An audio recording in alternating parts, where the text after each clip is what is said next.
Oh, now I'm unmuted. Hello, ladies. Happy Monday. Whoop. It is time for Monday Masterclass.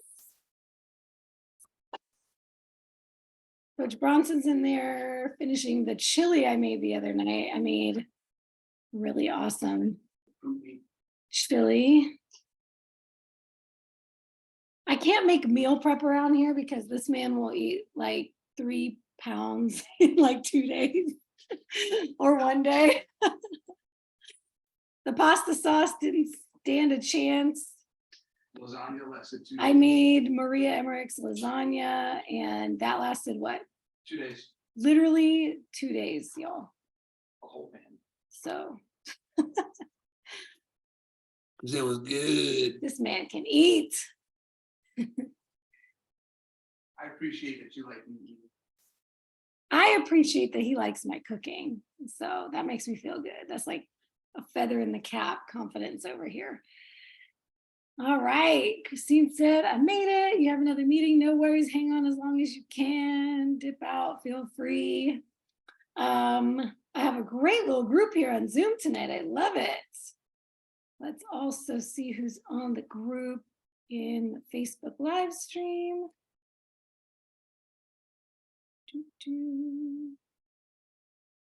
And I need to see if I got any new questions because I got some good questions and comments about diet breaks in the chat. I want to make sure I don't miss anybody's. Oh yeah, Maria's lasagna is the bomb diggity. And we made a little adjustments. So I will eventually write down our recipe and share it somewhere, but probably on Instagram, Facebook. So yay. Okay, let's see. We got people in here. Did I get any more questions? As usual, if you have questions as we go, or comments or side chatter, whatever you want, drop it in the chat, either in the Zoom or on Facebook live stream. Oh yeah, Deb, daughter made keto lasagna, awesome. Got a thumbs up from the partner. I'm totally gonna make this when I go home to visit my family for my parents, and I'm not going to tell my dad that it's not real lasagna. And I think he won't know the difference. I really do, because Bronson was like, this tastes exactly like the real thing. Nobody would know. So I'm gonna sneak it to I'll teach my mother how to make it, and then we'll sneak it to my dad, and I bet you he won't know. All right, let's see what we got going on in the chat.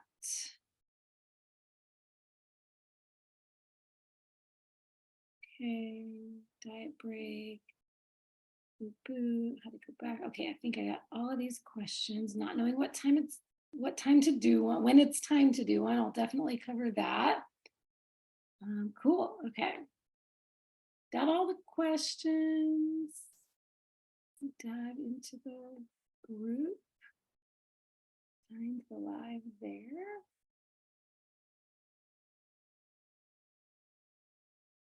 First off, drop me a note about if you've ever heard of diet breaks, or if you had to guess what a diet break was, right? Sounds pretty self-explanatory, but it can go very, very wrong if you assume incorrectly.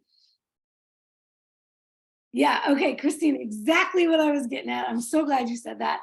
I guess it doesn't mean, or doesn't help to just consider all off the wagon moments as diet breaks. That is the number one biggest thing to understand about diet breaks. It does not mean anything goes. That is the biggest thing. That's the biggest misconception to break up. But I think a lot of people have never heard of it. Yeah, Mary, you said never heard of it. Exactly. It's not something that gets talked about in diet culture, probably because diet culture is all about dieting. So we never want to talk about not dieting. But in the fitness and physique athlete space, which is why I have this group, is to bring these things that athletes do to get next level results to you, so that you understand these things that we do that get us results that are different than what the average person is getting, because it's not explained, and it's not, these strategies that we use are not things that everybody knows about. So that's why I call it Keto Bikini Secrets, because it's like the secrets of the industry. So this is one of those secrets, you can call it, of the fitness industry, that when a person is dieting, we diet for a purpose. And this is a big difference between athletes, and particularly physique athletes, and the general public. The general public is usually dieting incessantly, on and off your entire life. The only breaks are the off the wagon moments, or the I fell off the wagon, or the I got to get back on track, or I had a cheat. It's never planned. It's not a part of the journey. It's not something you're expecting to do. And so you're just trying to white knuckle through this diet forever. And then you end up falling off. And then there's this like on again, off again. And it's really more yo-yo dieting than anything else. Yo-yo dieting is what is keeping body fat on your body. It's what's keeping you from building muscle and losing body fat, which is actually going to change the shape of your body and change your body composition, so you can easily and effortlessly keep the weight off later. It screws up your metabolism. It is probably the number one thing. I would say yo-yo dieting is the number one thing that is wrecking metabolisms and making it so that you get to a point where you look at a food, you go 1 calorie over, and now you're gaining body fat. You have to diet down lower and lower and lower, and keep cutting and cutting and cutting your calories. And now you're fasting, and now you're practically eating air. And if you eat anything other than air, you gain weight just like that. It's the yo-yo dieting that's really driving that more than anything else. So let's talk about diet breaks, what they actually are, how to implement them correctly, how they're different from that yo-yo diet. And dive right in. Okay. Okay. And then I have a couple of good YouTube videos with studies and cool things that I can share with you later. I never quote studies on these things because I'm not into all the science. I take the high level understandings from them, and then I talk real talk. So that's what we do here. We don't dive into the minutia. Let's see. Okay. And I love this question I got in one of the chats, or one of the comments. What is considered a diet break? I've been plateaued forever, but in no way will I deviate from the keto lifestyle due to food intolerances, digestive issues, and autoimmune diseases. So how do I take a break from dieting? It's become a lifestyle, not a diet. I love that. So I'm going to talk a little bit about how diet break does not mean that we are abandoning the way of eating, the lifestyle we've created that we believe in, that is the healthiest and the most optimal for us. It doesn't mean we throw keto, low carb, carnivore, whatever it is that we've chosen, out the window and we just eat whatever we want. It doesn't mean all the junk food. It doesn't mean standard American diet. It may mean for some people that they can handle some of those things and that they incorporate some of those things during a diet break period, but that is not for everyone. So I'll talk a little bit about the nuance there and kind of how to decide how you would do your diet break that would be ideal for you. But let's get into the high level things about what a diet break is. The biggest piece, what a diet break is it's taking you out of what we call diet, and what we call dieting in physique sport is caloric deficit. That is what we mean by dieting. So we're not talking about the diet you've chosen, like keto as a diet or carnivore as a diet. The term diet has really been bastardized. Like the original Greek version of the word meant lifestyle, how you live, right? And so our ketogenic, low carb, carnivore lifestyle is our diet. But unfortunately, diet culture has turned it into dieting means we're dieting for weight loss, or I like to always specify fat loss, because we're not trying to lose our muscle. We just want to lose body fat. So in the fitness world, dieting is for a purpose. This is what I was getting at earlier. We diet for a purpose and um, a specified amount of time. For instance, when we are cutting for a show, when I'm cutting for a show, I have a time period. This is what we talk about for prep. When we say I'm on prep, generally that means we're in the cutting phase of prep, which means we are preparing to get on stage, meaning I'm losing body fat. So I'm setting that time frame. This is where you see, if you watch competitors online, they talk about 11 weeks out, 10 weeks out, 8 weeks out, 4 weeks out. That's how many weeks of the diet for fat loss that we are doing. I love that.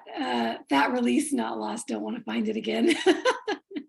Some things are meant to be lost and can stay lost forever.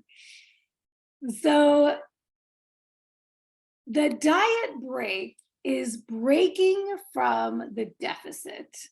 So it's not changing what you're choosing to eat, not necessarily. It can be, like I said, for some people, but it is changing how much of that you're eating. So when we enter a dieting phase for fat loss, we are cutting our calories.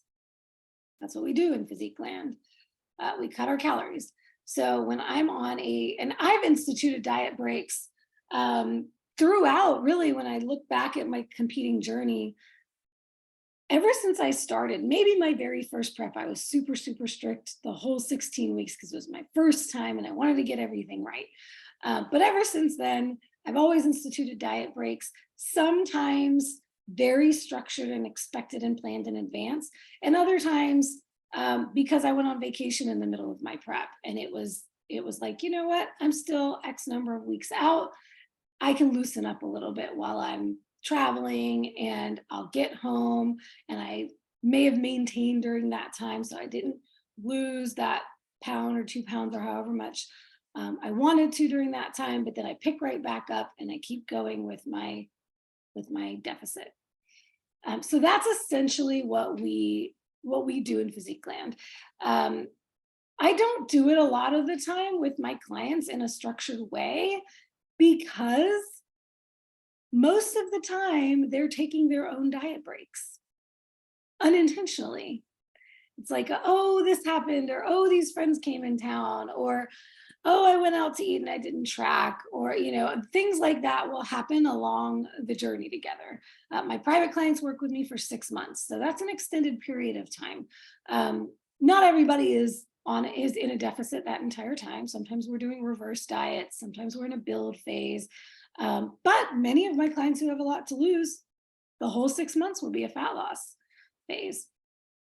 I got to shout out Julia, my client who inspired this topic tonight, because she has been super on point. We were together for 6 months. She renewed. We've been together for another, I think, 1 or 2 months since then. So maybe 8 months all in. She has been really on point. Very, very rarely did she ever go over her calories, eat something off plan, or have something untracked. She's been killing it. And she is now on vacation, like a big vacation, like for, I think, 6 weeks. She's already been there for a couple of weeks. She's been on point. And she's like, this is getting really hard to do while I'm here, visiting the family and being away and being mentally on vacation mode and still trying to be dialed in with everything. And she's like, I'm struggling. How do I hit protein while I'm here? How do I this, that? And I said, you know what? This entire time we've been together, you have not taken a break. You have consistently been losing. We've gotten to an incredible place. She got down to my first goal for everyone that I work with who starts out with over 30% body fat, and that is to get them to 25% body fat. She has been maintaining at 25% body fat for weeks now.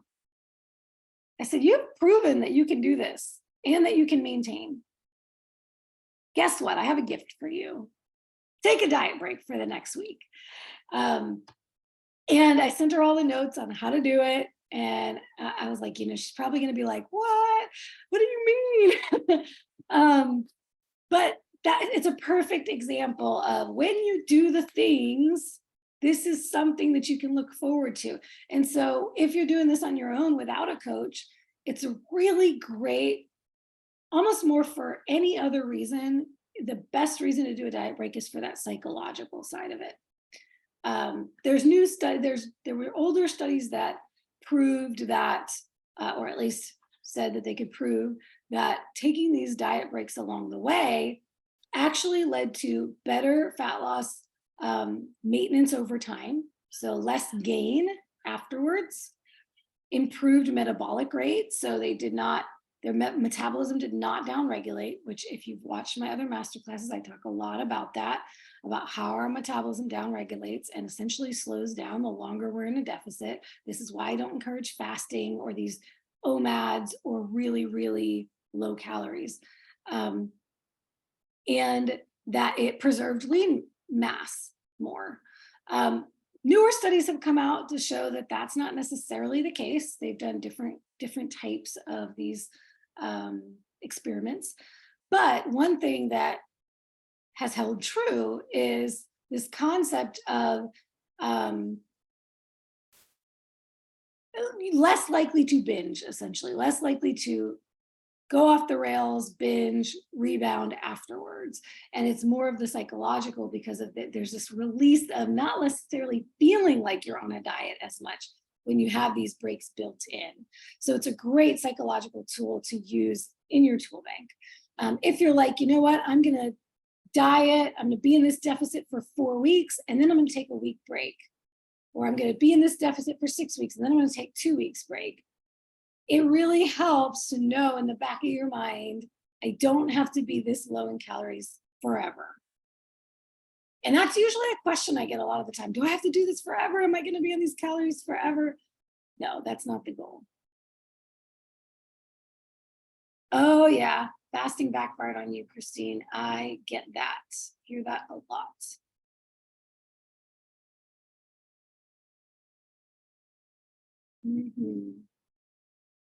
If we're eating 2,100 calories and change to 2,400 calories, that is changing the deficit. Yes. So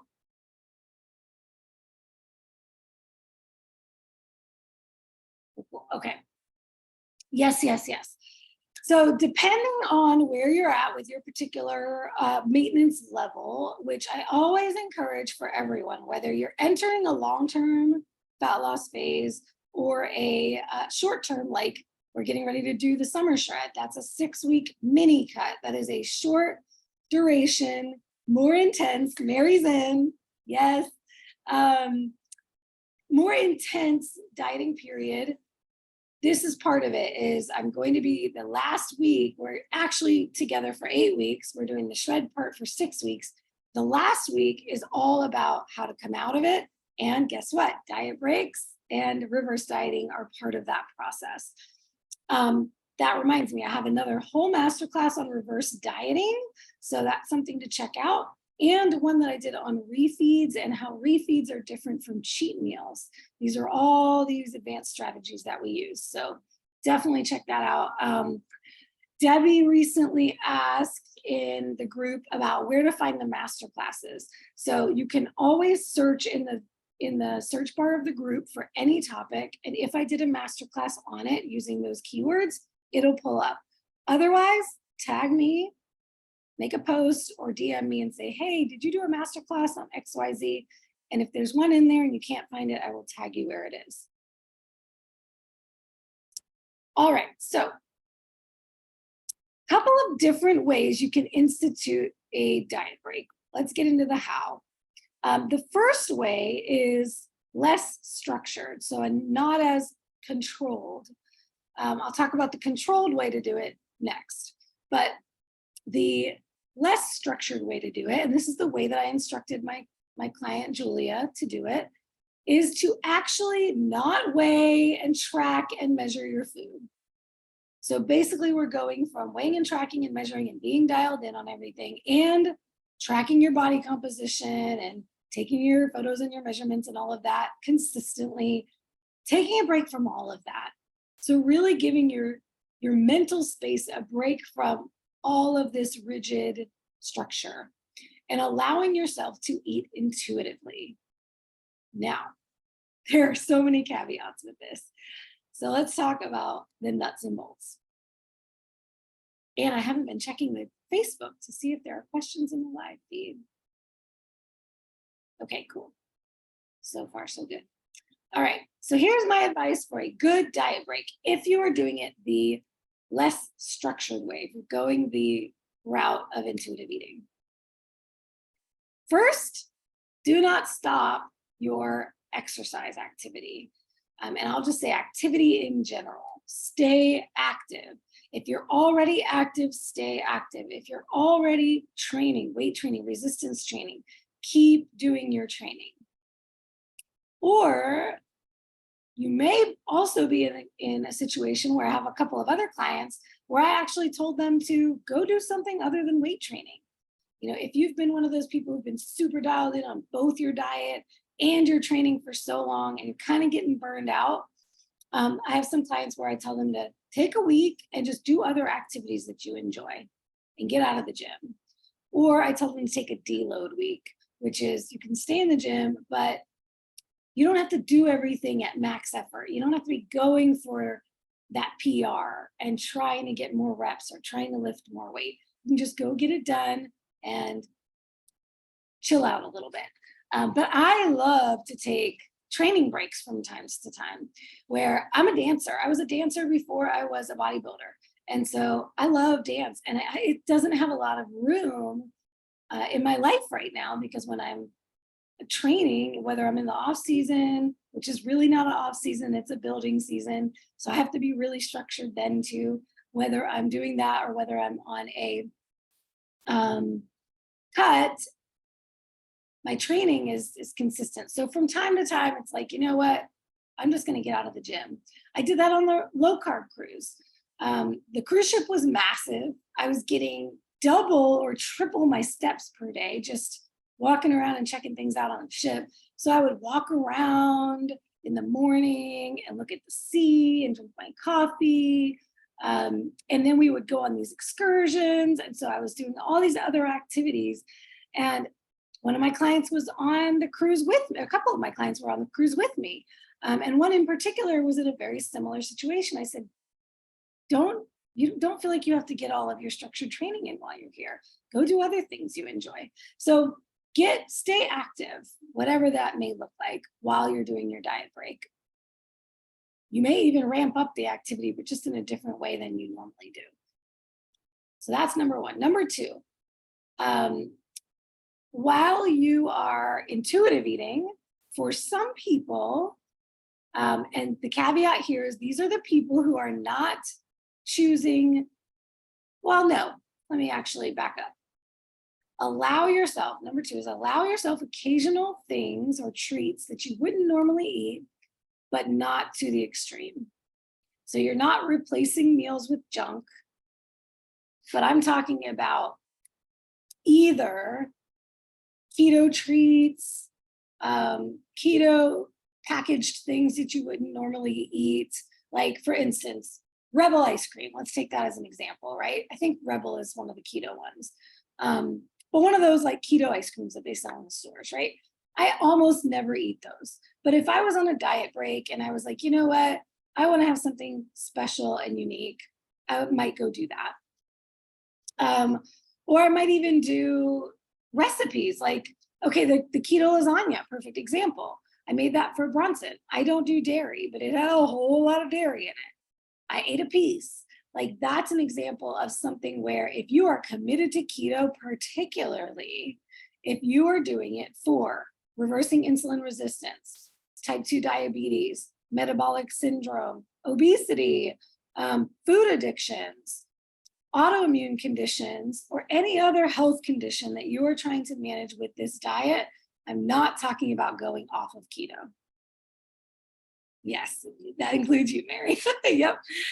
And that may be whatever brand of low carb you're doing. Some people are doing more of a paleo approach with starchy veggies and fruits and things of that nature. Some people may be doing carnivore. So whatever your chosen way of eating, I'm not talking about going off of that. But within that, there may be things like I eat a very clean ketovore diet most of the time. But if I were doing a diet break, I might allow some of those processed packaged keto things, the bars and things of that nature, which really are just candy bars. Let's be real. So a lot of those kinds of things. So things that you wouldn't normally have. If you are a person who is metabolically healthy, relatively lean, and we're talking in that 25% or lower body fat percentage, you're active, you've been doing this for a while, especially if you're an athlete and you're otherwise healthy and you're not trying to manage a condition, and you can handle standard American diet, treats, desserts, carbs, those kinds of things. And especially if you are not struggling with your relationship with food, you have to know yourself in these situations. There have been times where I was way too sensitive, let's say, emotionally, to allow myself to do things like that, because I do have a disordered eating history. So I have to know where I'm at mentally and if I can handle things like that. There are times where I do, there are times where I don't. So you have to assess for where you are and what you can handle.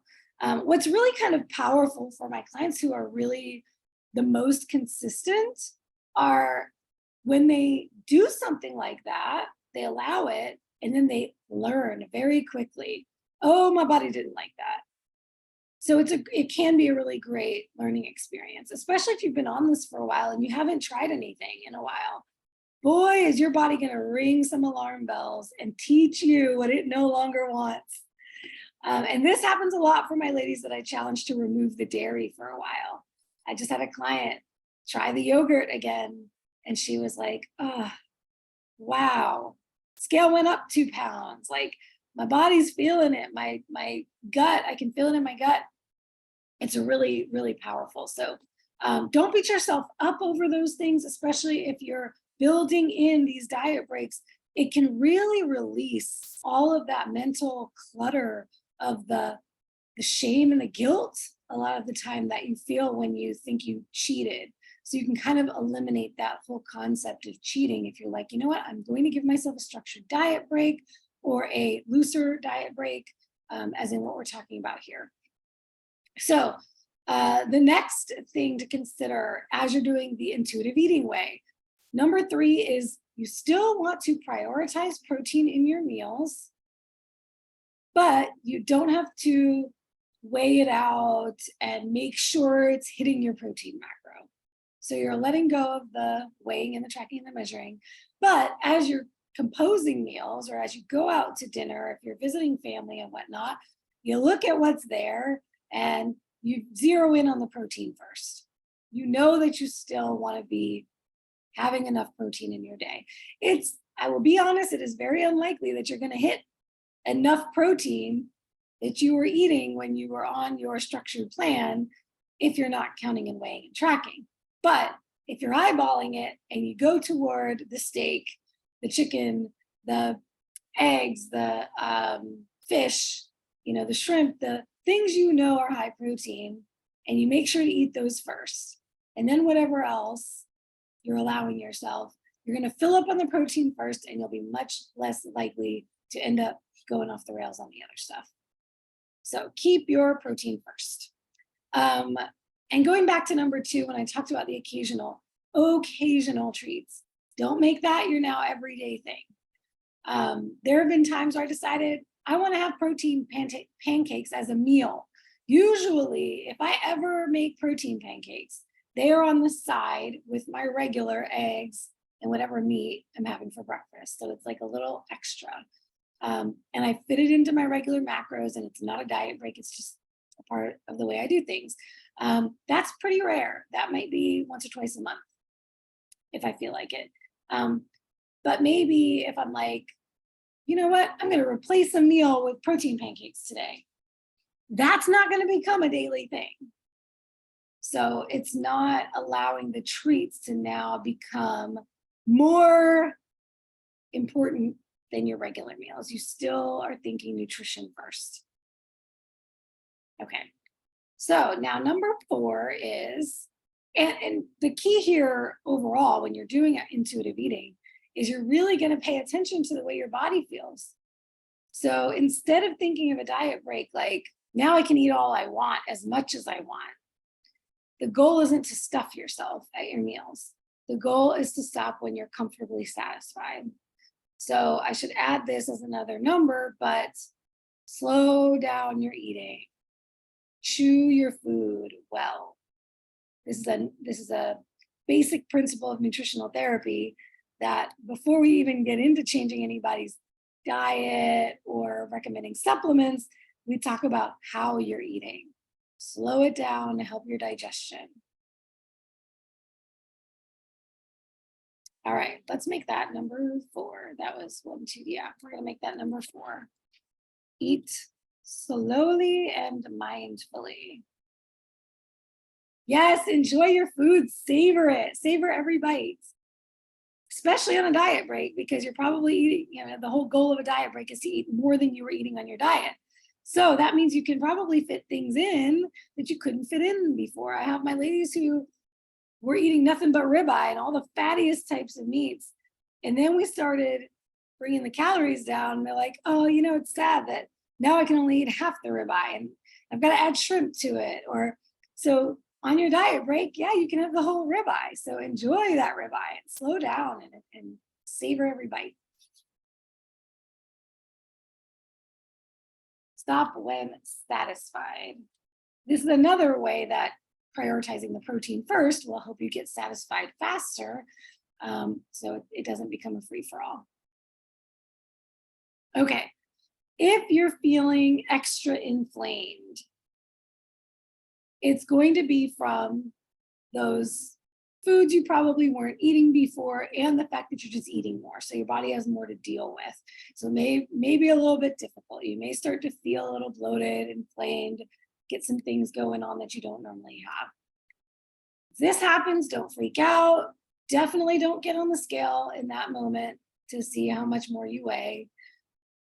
Drink your water, get good sleep, pull back on the indulgences the next day if you indulged in things, especially things that are not normal for you, and stay active, like I said at the beginning. Go for a walk after a meal. That will really help. And basically talk yourself off the ledge if you're thinking catastrophic thoughts about, oh my gosh, what is this going to do to me? What's going to happen tomorrow? I'm going to gain all the fat back overnight. It doesn't happen that way. And then here's a tip for anybody who eats more carbs during this time. If you are a person who can handle it and you want to have fruit because it's summer and you're adding fruit in, or you're adding veggies in that you normally don't eat, or you're adding starchy carbs, you may need to pull back on your electrolyte supplementation. If you've been supplementing with electrolytes on keto, which we recommend, adding carbs is the reason we have to supplement with electrolytes on keto is because when we don't have the carbs, we lose the water, and with the water goes the electrolytes. So when you're eating carbs, you may throw off your electrolyte balance. So if you're feeling extra puffy, you're getting swollen ankles, feet, things of that nature, it may be that now you're overloading your electrolytes along with the carbs. So as you bring in carbs, consider your electrolytes and maybe drop that a little bit, or drink more water than you normally would with your electrolytes to help keep that sodium level in balance. If you need to correct it the next day, you can correct it the next day. So that would be 1, 2, 3, 4, 5 was if you feel inflamed, cut back on the indulgences, get some good sleep, don't stress out. Number 6, if you eat more carbs, manage your electrolytes, drink more water. Number 7, don't weigh yourself every day. I recommend weighing yourself every day when you're in a fat loss phase. This is because I want you to desensitize yourself to the weight on the scale and understand what happens on a regular basis, and then take averages over the week so you can see what your trends are. If you're on a diet break, I don't want you to do that because it's going to mess with your head, because you will be up on the scale, not because of body fat gain, but because of water gain. and a change in your fluid balance in your body when you're consuming more. So I would say do it every few days, maybe once or twice a week, just to keep yourself in check. So if you do start going a little bit too crazy and eating a little bit too much, you can kind of pull back when you see what's happening on the scale. So do it once or twice. If you're doing a 7-day diet break, a typical diet break could be anywhere from 7 days to 14 days, 1 to 2 weeks. So if you're doing it for a week, let's say, weigh yourself once or twice, maybe in the middle of the week and at the end of the week. And just kind of let that be your guardrail, your check and balance. All right, so that's basically it for if you're doing it the intuitive eating way. Now let's talk about if you're doing the controlled diet break. This is, I think, less of a break because you're still tracking things. You can loosen up tracking a little bit, and instead of being super particular with carbs and fats, you can set yourself change your calories to get back to a maintenance level during this diet break, and keep controlling your protein. And this is a very common thing in fitness. In the off season, for example, a lot of the time coaches will just tell their clients, okay, during your off season, here's your calories, here's your protein. And then let us do what we want to do with our carbs and fats, because we understand how to manage carbs and fats, which I should probably do a whole masterclass on that, because for people who are curious about carb cycling or adding carbs back into their diet or doing more of a low carb rather than a keto approach, there is a way to do that to make sure you don't gain body fat. So maybe that'll be next week. Okay, so the controlled way of doing it is basically you need to find your new maintenance. And depending on how long you have been dieting, your maintenance may not be what it used to be. So what's interesting to me is that I think most people don't even know what their maintenance level is calorically. Because there's this perpetual diet mentality, it's always been about going to a calculator online to tell you how much you should be eating. And so you're really out of tune with your body and what maintenance actually is for you. But what I would say is this: if you have been tracking consistently and you are not losing or gaining weight on the scale, you're maybe up and down that, 1 to 3 pounds per day, which is a normal fluctuation. But other than that, you're not seeing, you didn't gain 10 pounds over the last few weeks. You didn't lose 5 pounds over the last few weeks. You're just kind of hovering in this 2 to 3 pound up and down every day, right? If you've been there and you've been tracking consistently, that is your maintenance. And so that's kind of like another thing to think about, right? If a lot of people who've been stalled or plateaued for a long time, you're just eating at maintenance. If you're not losing, and this is the really simple way to understand it, if you're not losing body fat, which if you are losing body fat, you will see it on the scale. So I have to say this in every masterclass now because I'm so sick of hearing that the scale is lying. The scale is not lying. I'm going to say this every single week. The scale is telling you the truth that you don't want to see. And also, the scale is telling a very big story with many, many layers with one number. So it's not lying. It's just there's a lot underneath that number that you see on the scale. So the more that we understand about what is going into that number, the less we can stress over the scale. And the more we understand what's happening with our body. For instance, I always tell people, like, if you're one of these people who's struggling with keto and you keep going off the rails and eating carbs and then going back to keto and going back to carbs, you need to be weighing yourself every single day when that happens. Because I know what happens. I know what happens. You go off the rails, you go off of keto, and you don't get on the scale because you don't want to see it. And then eventually you're like, okay, I'm going to get back on the scale. And then you get back to it. Or maybe you get back to it first because you want to lose some before you get on the scale, and then you start looking again. one of the biggest things you can do for your mental state with the dieting with keto is start to learn what is your body weight with carbs and what is your body weight without carbs. Mine fluctuates by 4 to 6 pounds. And I have it down to a science now. How much carbs, right, is going to equate to how many pounds on the scale. If it's just a little bit more, I'll gain 2 to 4 pounds. If it's a lot more, it'll be on that 6 side because the water is coming on. So that's the water fluctuation. And knowing that, and for instance, my coaches had me on higher carbs for keto, right? I've been 50 total carbs, which for a lot of people, that is keto. That would be a lot lower in net carbs, but I don't track net carbs.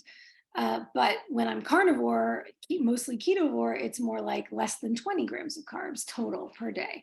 So going from 20 carbs to 50 carbs total is surprisingly, that is going to cause a water fluctuation in your body. I'll never forget when I first went carnivore and I went back to get my DEXA scan and it looked like I lost muscle mass. And I was like, oh my gosh.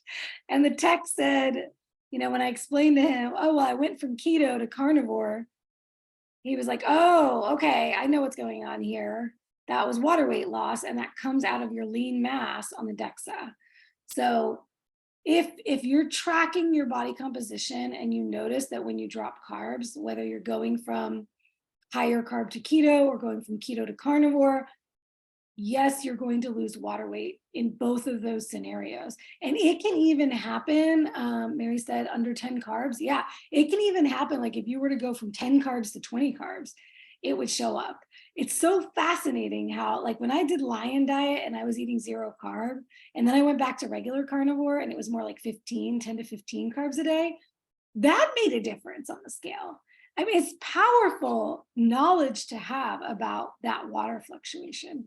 So that's just a little extra tip to know your body weight, where it kind of sits in these different levels of carbs. And that way you really have much more understanding of what's happening when you do something like a diet break. Okay, so getting back to the structured way of doing the diet break, you have your deficit calories that you've been following on your diet. And I hate to say it, but if you've been following those calories strictly for a long period of time, meaning months, not weeks, and you have not lost a pound on the scale, you're not in a deficit. So a diet break, actually, it could still apply to you. I'll get back to that in a minute. But you've basically been at maintenance. The unfortunate thing to consider here is that if your calories are really low, if you haven't been eating much, if you're like 1,000 calories or less, or maybe for you even 1,400 or 1,500 calories is low, depending on the person. Low calories is very subjective. But if you've cut and cut and cut and you've been consistent, you're not losing, that is your maintenance level. You actually have to go lower than that to actually be in a deficit. Once you do that, then you'll start losing again. And after you've done that for a while, then you could do a structured diet break and go back up to that maintenance level where you were not losing. So the first thing you need to understand is, what is my maintenance?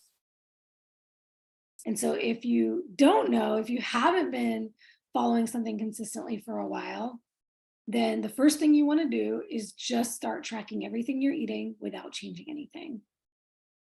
Just eat the way you're eating, but just start tracking it in a nutrition app. Pick any nutrition app. I recommend Chronometer. It is the most accurate database out there. CRONO meter. Chronometer without the H. So just start tracking and see where you're at, and track every single thing that goes in your mouth. Anything that has calories. If you're doing like 0 calorie things like coffee and tea, you don't have to include that. Although coffee actually has some carbs. So I track my coffee every day. That's where most of my carbs come from. So that's what you need to do first to see what your maintenance level is, and to see from there is where you would go into your cut And then from there is where you might do a diet break. Now, let's say you've been maintaining for quite a while. You think you're dieting, you think you're in a deficit, but you're really not, because you're not losing anything. And you've plateaued. This is where I might say, okay, take a day, take a week, and just take a diet break to let your mind relax from the dieting. And this would not be the time for a controlled diet break, because we've already established you're not at maintenance. I mean, you're already at maintenance. So you can't go back to something that you're already at. So if that's you, if you're in a plateau, I would recommend doing the intuitive eating diet break. And just, oh, Deb says she had no idea coffee had carbs. Yes, ma'am. It's just a few, but it makes a difference. This is why I say to track everything. And guess what else has carbs? Anybody who's chewing sugar-free gum. I'm going to talk about chewing gum in the shred. So if you join the challenge, you're going to get an earful about literally all of these little things that a lot of people don't think about. But I've had clients, many clients, that have been way over consuming chewing gum and didn't realize you are jacking your blood sugars up with that. Not only that, but you're really screwing up your gut and causing yourself to be hungrier, because you're chewing. That chewing action is a part of digestion, and it tells your body to expect food. So that's another thing I typically recommend cutting out. Yep. Okay. So track absolutely everything. Yeah, I would say, even if you're not sure, like, track absolutely everything. Even your water, right? Water doesn't have any calories, but at least that way you'll have somewhere to track how much water you're consuming, and then you'll have that knowledge. So you can figure out, do I need to increase my water? Do I need to decrease my water? Chewing ice is a no-no. That's kind of a different action. I mean, no, it's still the same. It might do it. That would be fascinating to see if there's a study on ice and digestion or digestive enzymes. Because essentially, that chewing motion is part of it's drumming up those digestive enzymes in your stomach. So it's possible that it could make you hungrier. But yeah, no calories there. So don't have to worry about that part. But track absolutely everything. So yeah, if you're doing the structured way, this would be more for people who have been dieting consistently and have been losing body fat consistently. I don't care how slow it is, y'all. If you're like, it's going too slow and I want it to go faster, slow is the way to go. I always say slow and steady wins the race. You want to be losing 1% of your body fat, 1% of your body weight per week is a healthy rate of loss. You don't want to be going faster than that. That is unsustainable. So better to go slow. So if you're losing a pound a week and you don't think that's fast enough, so you're saying you're stalled, you're not stalled. A pound a week is fantastic for most people. So if you're losing, and you have been in this consistently for 6, 8, 12 weeks or more, try taking a diet break. And what you're going to do is you're just going to bump up your calories. If you know what your former maintenance level was, then you can just go up to your former maintenance level. If you don't know what that level is, then I'd say probably a comfortable place for most women would be somewhere between, let's say, 200 to 300 calories. It's not a lot. It's not like you're not going 1,000 calories over now. And really, like, even 500 might be a lot for a lot of women. If you have a lot more to lose, then 500 might be manageable. But I would look at maybe about 300 calories increase. That's going to come from fats, majority. For those of you on keto carnivore, it's going to be an increase in fats during that time. If you are playing with carbs, some of it can come from carbs. So carbs and fats are our fuel calories. That is what will either get burned or stored. Protein does not get stored or burned. It gets used to build. So you still want to keep your protein high. wherever it was. If you're doing the controlled way, you want to keep tracking your protein.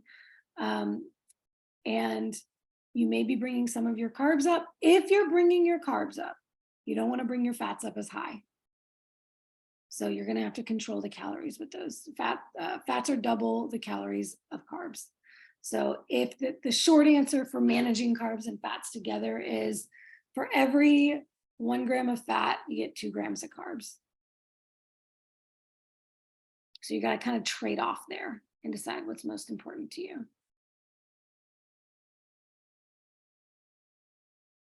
And great question. Mary said, let people know what a stall really is. Yeah, a stall is weeks. So we're talking like 4 to 6 weeks of not losing anything. And this is another reason why I say to weigh every day, not just every week. Because if you're weighing every week, you're looking at 2 points in time, 7 days apart. You don't know, especially if you haven't already figured out all of these water fluctuation things, you don't know. Maybe one day that you weigh is the heaviest you were all week. And the last time you weighed, it was the lightest you were all week. And this is such a common thing I see. As soon as you get down to a new low, what happens in your brain? Now you're that weight, right? Everybody's like, I broke under 180, I'm 179.8. And then all they do is think about that 179.8, and they don't think they lost anything until they see the scale get lower than that again. But in reality, if you looked across that whole week, 179.8, you might have hit that 3 times in that week. And you might have hit 182 3 times that week and somewhere else in between. But the averages from the week before to that week, now your average came down. And so the next time you weigh, if you wait a whole week, you might be 183. And now you're going to freak out and think you're gaining. But in reality, you might have hit 177 one day and 178 one day and 180 one day, and your average may have gone down again. So we don't want to judge off of these individual points in time. So that's another thing to consider as you're considering, am I really stalled? If you're not looking at the trends and the averages, then you don't really know if you stalled. So first look at that, and then 1 week, 2 weeks, oh my gosh, God forbid, 2 days. I've seen this in some keto groups. I haven't lost for 2 days. I was losing so well, and now I haven't lost, and it's been 48 hours, and I don't know what I'm doing. I'm gaining, I'm stalled. I'm in a plateau. You're not in a plateau after 2 days. You're not in a plateau after 2 weeks. I generally recommend 2 to 3 weeks looking at the trends is when, if I were doing like a really tightly structured, let's say a prep for stage for somebody, that's when I will look and say, okay, week to week for lean people who are trying to get shredded, insanely shredded for a stage, we might change things every week to keep things moving. For most people, we look at 2 to 3 weeks. Did we see any change in the averages? And even if it's half a pound, that's enough. Another thing that's very common in a fat loss phase is you'll have a bobble and a drop, a bobble and a drop. This is very normal. This is 100% the way it happens for most people. Very, very rarely. I've had a couple of clients whose charts look like this, but usually the charts look like, yeah, it's all over the place. So yes, you're going to hold on to the water, and then you're going to get that whoosh. And so maintenance is such a powerful and very important part of loss. So don't think of it as a stall if it's happening only for 2 or 3 weeks. If it's happening for 2 or 3 weeks, especially a lot of the time I see it happening for maybe like a week and a half, maybe 2 weeks tops, and then we get that next drop. So just kind of expect that. If you maintain at that lower weight, that's a good sign. You were at this other weight, you dropped a little bit, and you stayed there. Beautiful. That means your body is now hanging out there. That's your new high. And then you're going to get a drop again.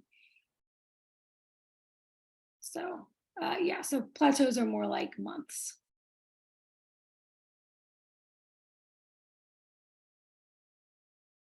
Oh yes, the cycle. Yep, during your cycle, your body's going to hold on to water. Another thing to track. Always tell my ladies, know what's going to happen when your cycle hits. And I've got some ladies who are still cycling. I've got some in postmenopause. I've got some going through perimenopause. Wherever you are, get to know the symptoms. I've got ladies who don't bleed anymore, but they get the symptoms. So they're like, oh, okay, it's on. Track that. Get an app. I use a period tracking app, or track it. You could probably even put a note in your nutrition tracker or in your training tracker or in your phone or in your calendar, but have a way that you're tracking when you get your cycle, when the symptoms come on, the things that are happening there. That's a really helpful thing, because then when you see the scale go up and you're freaking out, you're like, oh, you look at the trends, you're like, oh, I know why. It happens to me every time too. So that's another thing, just like the carbs, to understand about the water fluctuations. And then you just keep doing what you do. Don't change the plan. And in a few days, it'll be right back to normal. You may see another whoosh. A lot of the time that happens for my ladies around their cycle. Toward the end of the cycle or after, they get that whoosh. If they stay on track. I've been in both situations where I let it become an excuse to have that ice cream or to have that chocolate. And then guess what? I didn't get the whoosh. But the times where I did, I was like, screw this, I'm dialed in anyway. I still lost. Yeah, it's so important not to get discouraged. Exactly. We have to quiet the brain. The whole process, I always say it's not 80% diet and 20% workouts. It's 100% mental. This game is 100% mental. It's won and lost in the mind.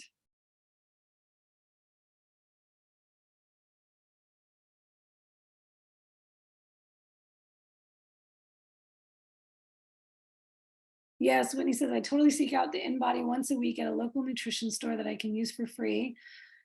Because you're so right that the one number on the scale is an accumulation number that tells us what we're pulling to the ground. Yes, it's your gravity, but it doesn't let us know the percentages of the, right. So I recommend definitely tracking more than weight. I always say that you've got to be tracking more than your weight. Body composition, even if you pick up one of those cheap digital scales from Target or Walmart, it's going to tell you something. It may not be the most accurate in the world, but I don't care so much about accuracy. We care about trends. We want to see what it's telling you over time. And Bronson and I have the InBody at home system, which we love, and we use that. I use it every single day. And that is really fascinating because it will tell me with every day it's going to fluctuate my muscle mass, and InBody actually tells you your skeletal muscle mass, not just your lean body mass, which most of them just say lean body mass. So we like that. And Bronson has a code. I think it's Apex training. I need to drop it in the group. I think it's in the group somewhere already, but I'll drop it again. It's like a $15 off. So in the grand scheme of things, it'll cover shipping. It helps. Every little bit helps. But an InBody, it's a little more of an investment, but like we're going to be using it for the rest of our lives. So it'll pay for itself, especially if you're a person who's who's paid for like DEXAs and you'd rather just get the InBody at home system. You're not going to have to go spend $100 and something on a DEXA every time. It'll pay for itself pretty quickly. All right, so that's pretty much the long and short of the diet breaks. I think another question might be like, okay, how frequently would you do this? Some of the studies that they've done did it like every 2 weeks. It was a 2 weeks on, 1 week diet break. Some of them did 2 weeks on, 2 week diet break. The caveat here is the more frequently you take diet breaks, the longer you're extending your diet. So if you want to do, like a mini cut and go a little more aggressively, and you're not the person that is afraid of rebounding, you have to know yourself. If you think you can go more extreme and you're not going to then rebound real hard afterwards, you can go that route and get it done a lot faster. If you want to incorporate these diet breaks because you know yourself and you're like, you know what, it would be better for me to build these in and go slower because then I'm not going to binge my face off, then think about something that seems like a good time for you. For me, I would say it's probably about maybe once a month, because it's usually we do a lot of traveling, we go to events, we host events. And so, when I was on the low carb cruise and when I went to KetoCon, when I go to KetoCon, I take a diet break because all the vendors and all the foods, I'm going and getting my Petersons and I'm going and getting my keto brick and, I'm getting those things. So I usually, it kind of works out that there tends to be like an event a month. And that's when I let myself not track and enjoy myself. If I'm visiting my family, things like that. So I like the once a month idea.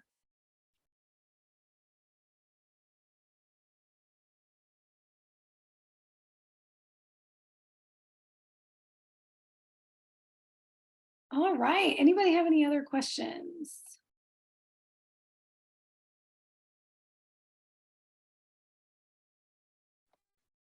I tried the Apex training on the guide earlier, and it asked for a password. It said I didn't have the password, so I couldn't use it. I didn't know if there was something. In one of the first 2-3 guides, I forget which one it was. I think it was the second one. It actually said down on the bottom to type in Apex training, and when it went to the site, pardon? For InBody? Yeah, on the 3 guides, I forget which. It was carbs and fat. Okay, let me check. Yeah, it was down underneath, and it said Apex training. So I typed it in, and it said you needed a password. So I'm not sure if I had the right thing or maybe I did it wrong. Anyway, thank you for letting me know. I will check it. Okay. Probably time to refresh those anyway. I think we probably have some new codes for things. Awesome. All right, I'll do one last plug before we hop off for the 6-week Summer Shred Challenge, technically 8 weeks. We have 2 more days until applications close. So if you're watching the replay, hopefully you're watching it before Wednesday, the 12th. Applications close at midnight, Wednesday the 12th. If you're not yet in, get your application in. We already have a nice little group pulled together.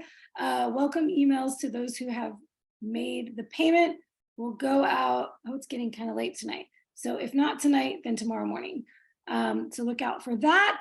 If you have applied and you did not get your email from me yet, check your spam, check your junk folder. And if you don't see it there, shoot me a DM or shoot me an email. Find me on the socials and I will try resending it to you. All right, ladies, that's it for tonight. Go make it a great week. And I hope to see you in the shred.